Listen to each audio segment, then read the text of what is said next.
front yard, can you use them? And as you said, morels are, you know, $60 a pound. I mean, crazy.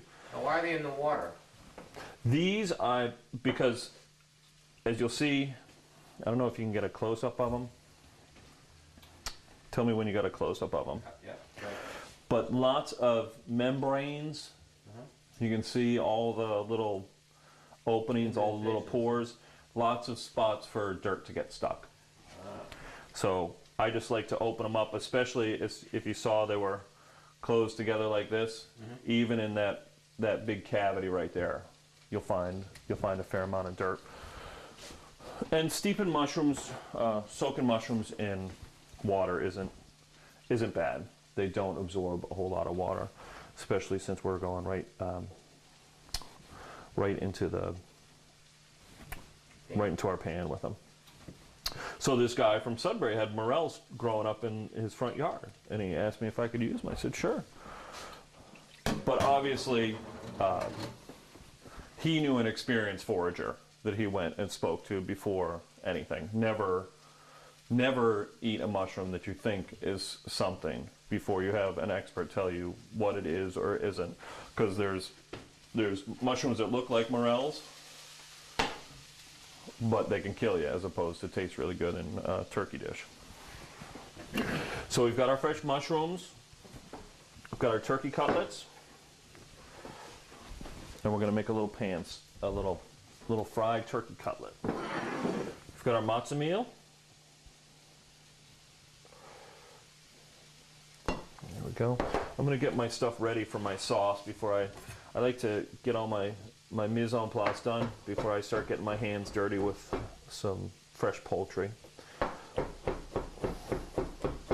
We also use, I use a sanitizing solution here, something that I can just stick my hands into, a little bleach and water combo that'll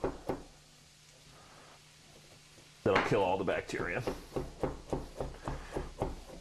So all you people who write in and tell me that I'm being unsanitary, please. I am. Trust me. I'm actually certified in food safety, so I know of what I speak.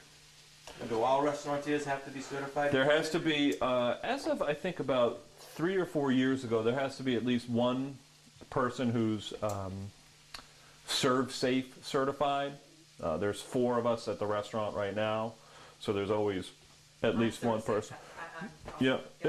I mean, it's not it's what a 3-hour class. I mean, it really is common sense, but obviously there's not a whole lot of, there are a portion of people out there with not a whole lot of common sense. So we're going to give our little Brussels sprouts a little spin. This dish especially with the Brussels sprouts, you really have to be patient. You really have to let that bottom layer caramelize on you. Give my quinoa and peppers a little stir. Now you notice that little move with the saute pan, right? You want to be cool and you want to show all your friends how to do that. Saute pan, this is I'm just using this for demonstration purposes, but here we go. Here's a saute pan. The lip is designed to bring that product back to you. Here, we'll use a little bit of this. This is something I tell folks if they want to practice this move. Peanuts. Get some dried beans, or in this case, we've just grabbed a little quinoa. I also say in the springtime, if you've got a bare spot in your lawn, get some grass seed and go out and practice this over that bare spot. But this is a great way to practice it so that you're not dealing with hot butter and your dinner's not on the line if you make a mistake. But what it is, it's a matter of getting everything moving forward in the pan and stopping the pan. And the pan is designed to flip all that back right into the center. Okay? Bill does it with eggs. He does it with eggs. Flips them. Yeah, the big flip. Yep. I'm afraid to even try that. Not even over the stove. He'll bring it out here to show everybody. Oh yeah, of course. Well, and then he does it I mean, right in the middle of the floor of the kitchen. Yeah, well, yeah. It's cool, man. And he's That's not what professional either. working without a net, is he? So to speak. Okay, so we've got our little mushrooms. We've got some fresh sage that I'm going to chop up. Always try and, with fresh herbs, always try and break them up at the very last minute. Because what you're doing is you're releasing all their essential oils. So I always try and pick them and slice them at the very last minute. That way you get extra potency. All right. Now one thing I'm going to do, I got my quinoa is boiling. So I'm going to go down, wait, am I on the, whoop. I'm going to go down with my temperature. We're going to let that simmer.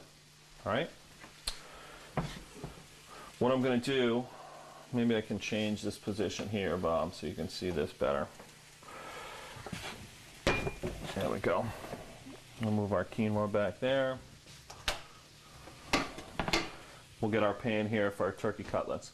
Now, as I was talking about, very important, especially when we're doing something where we're breading something, really important to have the proper burn temperature, pan temperature.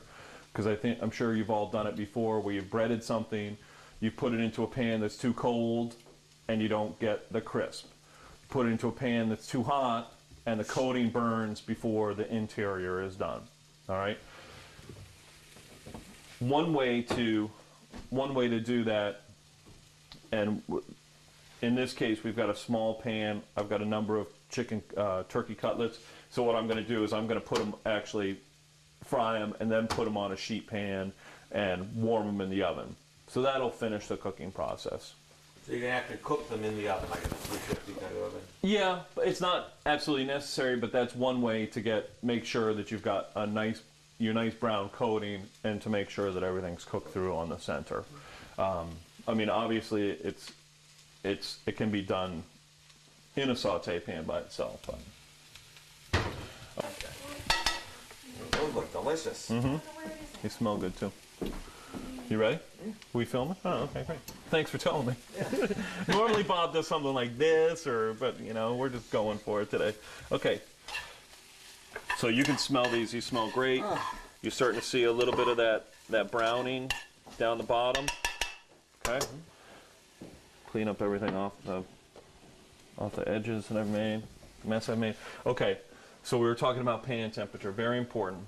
And for something like this, I am going to use kind of a clarified butter, little clarified butter deal, where we're going to do